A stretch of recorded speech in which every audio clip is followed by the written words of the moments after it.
Today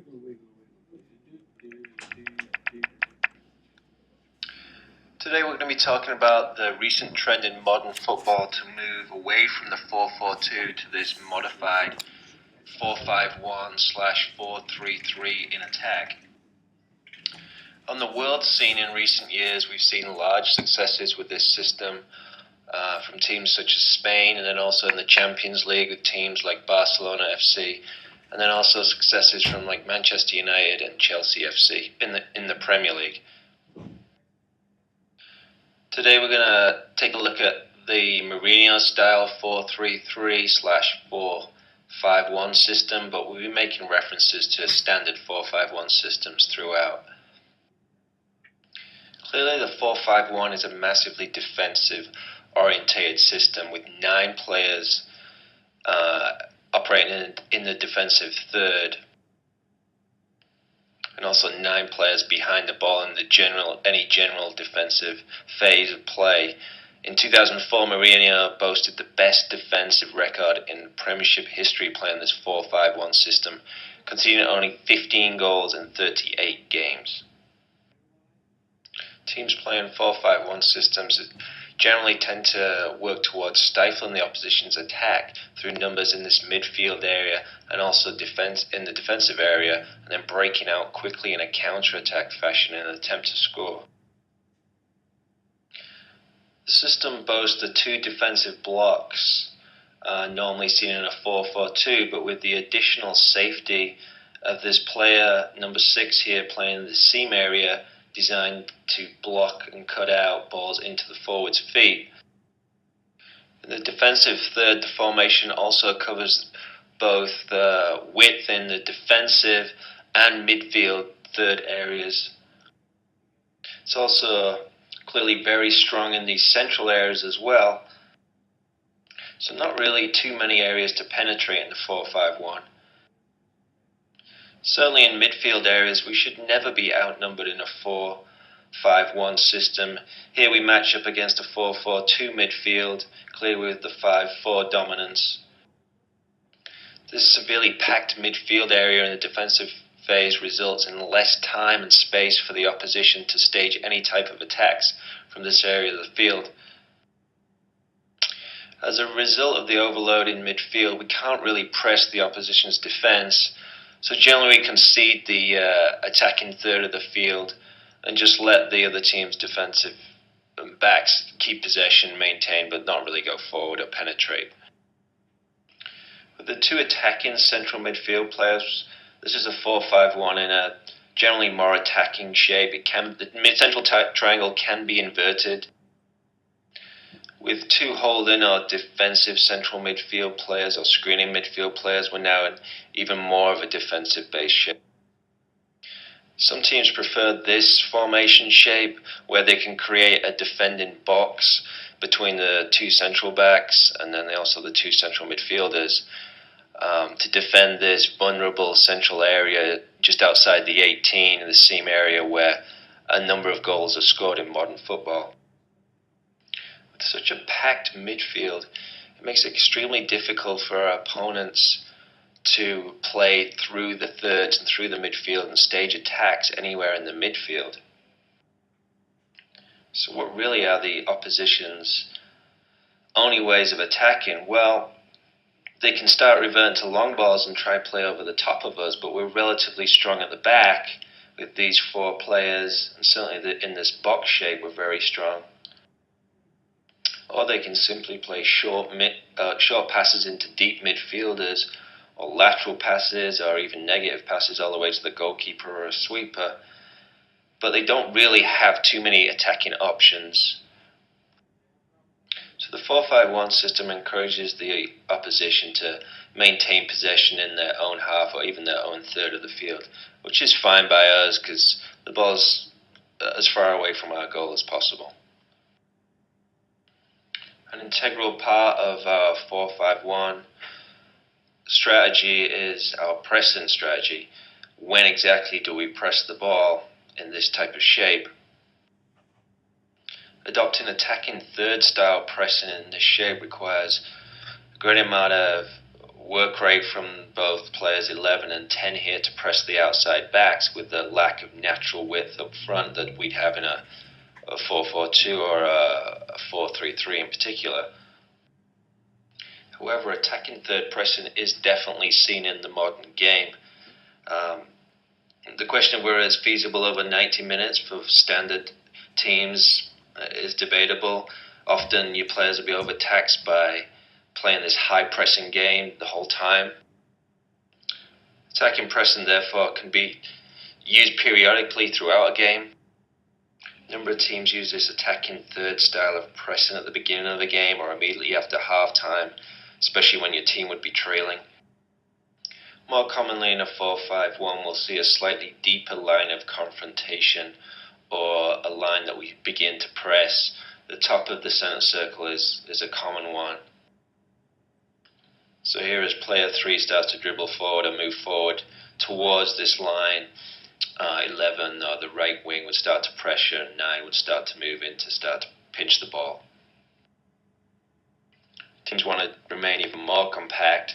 The line of confrontation can be dropped to almost the halfway line or even slightly deeper, and pressing is initiated as soon as the ball is around the halfway line.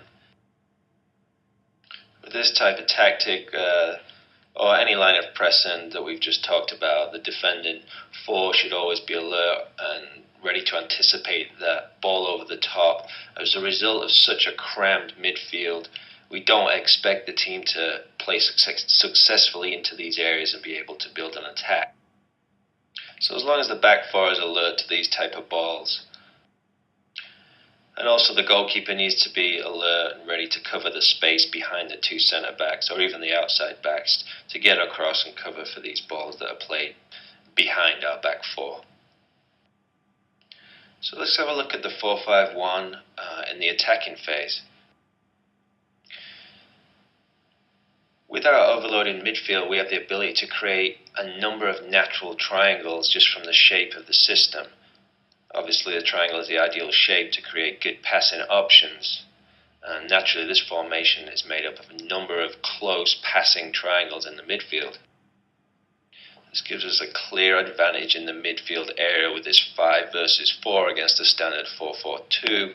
This 3 versus 2 in the centre of the park is extremely important and helps us to control and dictate the midfield and possession. Centrally, we are defensively very solid. The fullbacks should be safe in the knowledge that if they go forward, one of these central midfield players can slide into their position or their role if there's any type of counter-attack.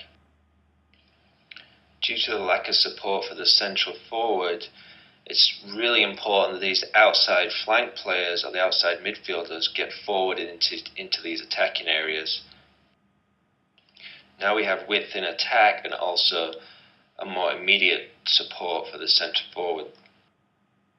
The attacking options of this system are also heavily reliant on one of the attacking mids or 2 of the attacking mids getting forward in transition quickly to support the central forward player. And with that, in a matter of moments, 4-5-1 has turned into essentially a 4-3-3 with the outside backs attacking down the flanks and the attacking central midfield again forward to support the forward. If the outside flank players aren't prepared to go quite as high as we just shown, then the 2 attacking central midfield players, as in some teams, will step forward very aggressively to support the centre forward player. In the attacking phase, we should always be interested in the player that plays in between the lines. We've seen various styles of players play in this position in between the line. Destroyers such as Mascherano, Fletcher, and there's also creative players as Iniesta, Gerrard, Lampard, joined by passing style players such as Carrick, Xavi, Danielson, Busquets. These players should be looking to consistently keep possession. These players should be constantly available as a passing option and also very important in dictating the style and the pace of play. Alternatively, we see how an attacking central midfield player in a 4-5-1 Also sits in between these defensive lines and the opponent's midfield lines in this attacking seam area, and is, again, a very important player who should be open and available during the possession phase or attacking phase. 4-5-1 is a possession-based, short passing strategy. Patience is required in these midfield areas due to the lack of immediate direct attacking options and support up front. The centre forward tends to be a strong player with the ability to hold up the ball and also press the centre backs. The outside flank midfield players are generally aerobically very strong to be able to transition up and back very quickly, are generally good dribblers when they get forward, and are technically strong. The three central midfield players generally have good composure, good decision making, excellent passing ability, and the ability to dribble into spaces and get forward when needed. The system has to be played with the mentality and mobility of the midfielders to get forward into spaces to help support the centre forward. Other important items to note about the 4-5-1 is the central defensive midfield player allows these other four midfield players to press extremely aggressively, safe in the knowledge if they stab or get beat, this player can screen and cover. We have very strong defending in the flank areas with these two paired tandems of players that can easily cover the central and defending thirds. It can be argued that a 4-5-1, due to the lack of width immediately in direct positions in these two wide, high central areas, the play tends to be a little predictable and requires short passing build-up play. And that if your opponents know that you're playing this system, then they can counter by their strategy on pressing in these midfield areas. However, defensively we are incredibly strong as a block, with the team shifting to this left-hand side of the field to press this ball with number 7. You can see the two lines of 4, as in a 4-4-2, really compacting play on this side of the field with the additional support of this defensive central midfielder in here to screen passes into the forwards. It's extremely strong. So in summary, the reasons you would play a 4-5-1 system. First would be you possess on your team an extremely strong mobile centre forward player. Secondly, you have one or more extremely talented, technically good central midfield players with a good aerobic engine to get up and down the field, support play. Third reason would be that you have two quick, aggressive outside midfield player type profiles that could get forward. The addition of outside back players that can also overlap and get forward with these players is an additional bonus. If you play against a team with 5 players in their central midfield, in their midfield area, it's also good to match up with our 5 here. So your reason for playing a 5 across the middle could be to counteract the 5 of the opposition. Fifth reason, and one that is very valid, is generally just to protect a lead. Get a number of players, 9 players behind the ball and hold on to a lead. Sixth reason would be if the opponent was clearly better than you are and you're holding on for a point or a tie. Additional reason would also be how the 4-5-1 matches up well with a 4-3-3 system for the opposition. You have plenty of cover at the back, still want additional. You match up in the central area, and then in transition in the attacking phase, you have these open 2 outside midfield players you can use to build attacks. This is a system that's become increasingly successful as a result of some of the teams we discussed at the beginning of this topic. There's definitely a valid argument for playing a 4-5-1 with mobile, technical and intelligent players, especially in the midfield area. The ability to maintain possession for such long periods results in the opposition also becoming fatigued. The evolution and development of this 4-5-1 modified 4-3-3 system, with the likes of teams from Van Gaal and Mourinho playing this system and getting large amounts of success, and now Guardiola it looks set that the 4-5-1 will continue for a number of years.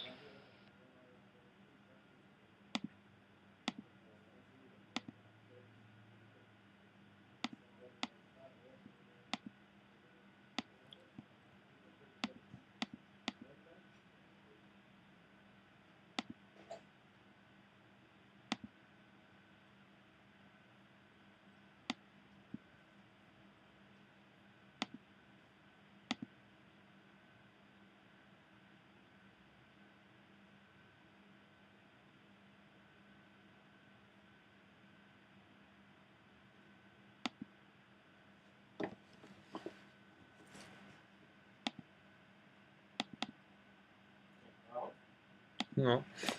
No, en serio.